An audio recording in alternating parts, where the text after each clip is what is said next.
All right, Patrick, it's Valspar week. We're going to talk Valspar now. First question for you is, what are your thoughts on snakes in general? Fan, not a fan?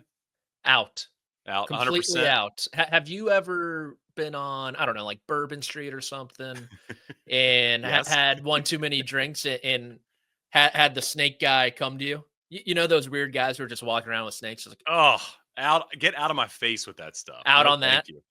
Yeah, 100%. We have a snake that lives in our front yard named Barry, Mm. like a garden snake, and he comes out, in the spring and stuff. And I'm okay with Barry, but I'd say in general, out on snakes. Very happy not to live in Arizona anymore. Don't want to see any more rattlesnakes. Of course, Valspar Week means we talk snake pit. Before we get to one of my favorite segments that we've ever come up with, Pit of Despair, which I'm very much looking forward to this.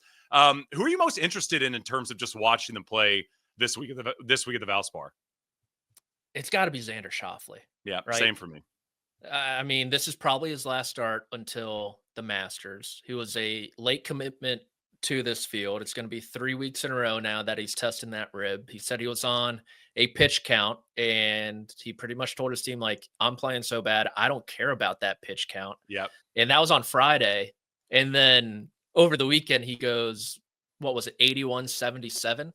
Yep. Finishes dead last of those who made the cut. So it's got to be Xander Schauffele for me. Yeah. Only answer on the board, I think, is Xander. Just see what he can do. Obviously, not as much pressure. Golf course is difficult for sure, but I mean, it's a little bit of a different situation than playing the players. Hopefully, I mean, I'd like to see him play 4 rounds. I'd like to see him, have a couple of good rounds, consistent rounds, maybe avoid some of the enormous numbers that we saw at the players. All right. Pit of Despair. So this is a playoff, of course, the Snake Pit. So in our Pit of Despair this week at the Valspar, Patrick, we've got who's in the pit.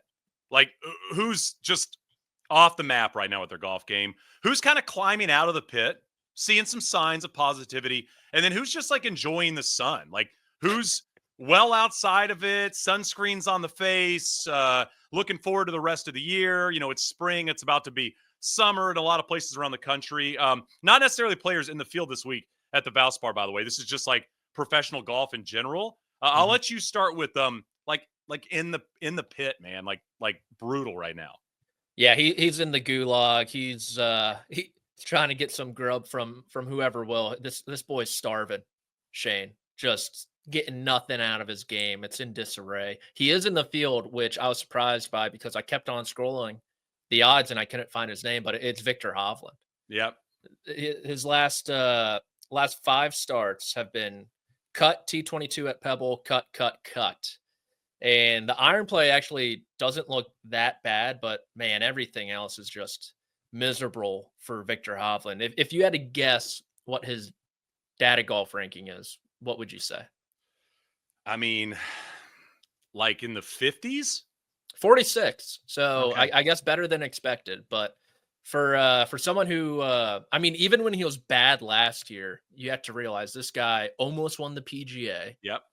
And he finished top 15 in the FedEx Cup through the Tour Championship, despite how bad it was. And it doesn't seem like he has any semblance of that form either, which is cause for concern. What about you? Also, my guy in the pit is Viktor Hovland. Okay. A lot of the stuff you said, I wrote down as well. I mean, it's wild to think. What was that? Was that 2 full years ago when he won the 2 straight events into the season? And it's like, when can we get to the Masters? Like, let's go with Viktor Hovland. It's just been a lost man since then. I mean, you mentioned had a chance, obviously, at the PGA last year, but it's just wild. Like, that golf swing never seems like it can get out of sync. And it just, like, consistently is out of sync right now. The pitching, the putting, all that stuff is just, it's all over the place. And I feel like you can see it on his face, too. Some of the guys that are, like, struggling, like you hear, like, obviously, Max has been struggling over the last, year or so.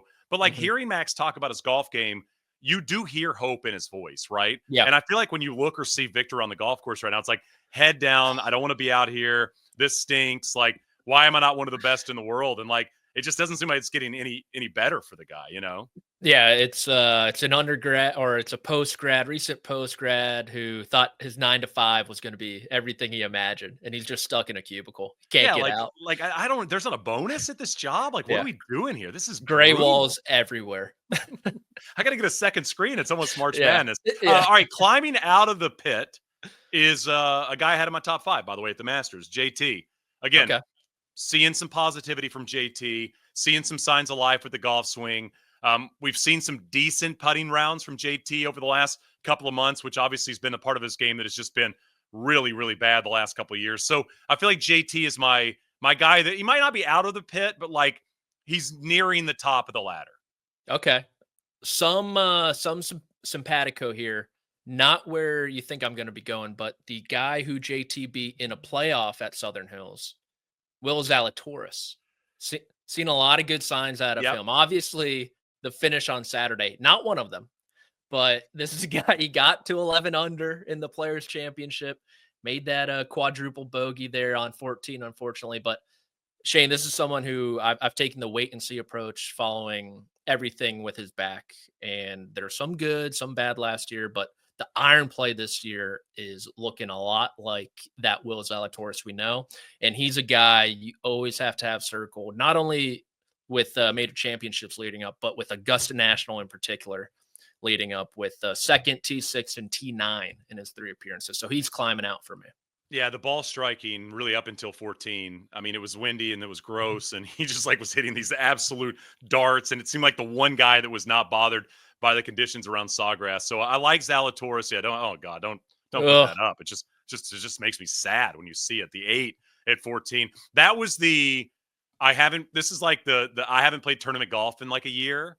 Yeah. And it's the first hole you hit it, and it's like, you know what? This lie's not that bad. I can get it up to the green, and like it immediately hits a branch and kicks out of bounds. You're like, all right, so I'm not going to qualify. Is what you're telling me? That was the 8 we saw there. All right, enjoying the sun. This man is like, peak of the world, like just loving life.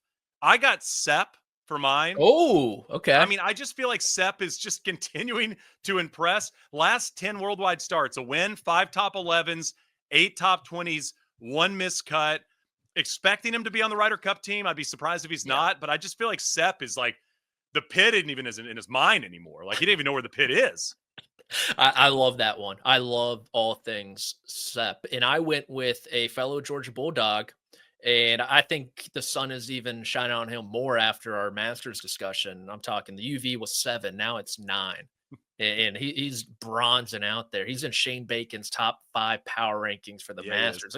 It's Russell Henley. Let's go, Russell. Russell. Getting off the schneid there with the win at the API. Just unbelievable, consistent golf. And he's got his Georgia tournament around the corner where he's played well recently. And so I think the easy answer both of us could have picked Rory McIlroy. Of course. Right? He probably needed SPF 50 for his fair skin, but we're going with a couple SEC spray. Boys instead.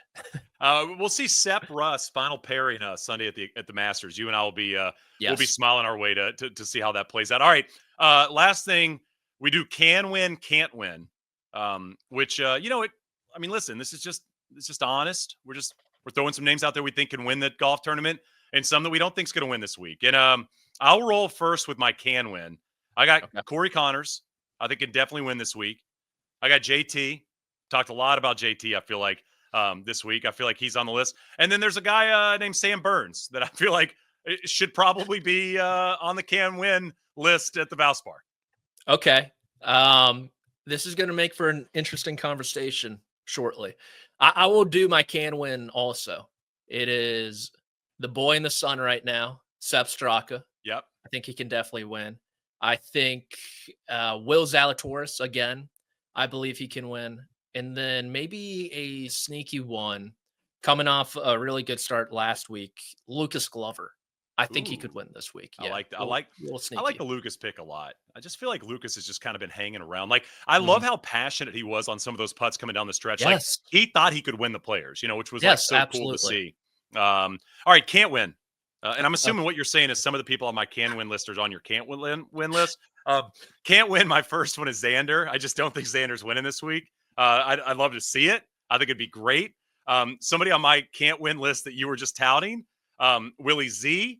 I just think might need a couple of weeks following what happened. And we saw, don't show the scorecard again. But just the stumbles. I think sometimes you got to take like a week or two to just digest what had gone down.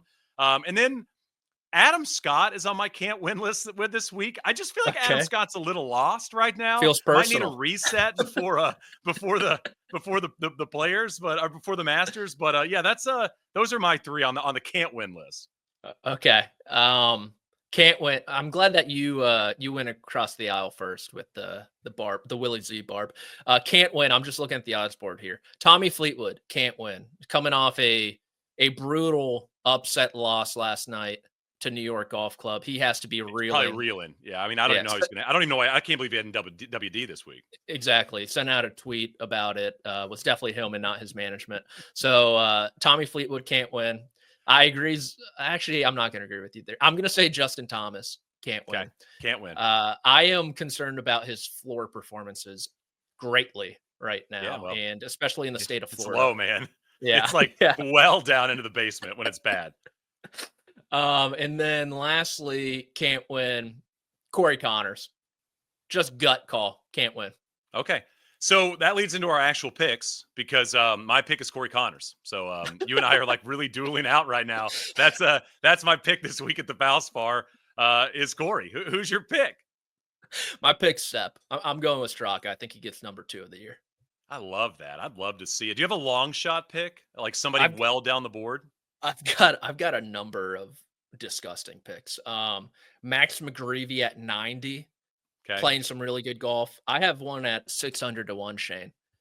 Who's that? And he shot 3 rounds of par or better last week. He's a winner a couple years ago, multiple time winner on the PGA Tour. Emiliano Grillo at 600 to 1. Yeah. Don't call me Grillo. Grillo is your guy. My long shot's Bud Cauley. You know, it's like ride the momentum wave. Let's go. I mean, why not do it? Why not this week? Coming off a great week, maybe a bit disappointing in terms of the way it went down at the end, but I like riding momentum. I like players that understand how to play Florida golf, and so I'm gonna lean into Bud Cauley around the snake pit. There you go. I knew we were gonna talk about Valspar. By the way, I'm so proud of us for doing that. Off the players, obviously thinking ahead of the Masters.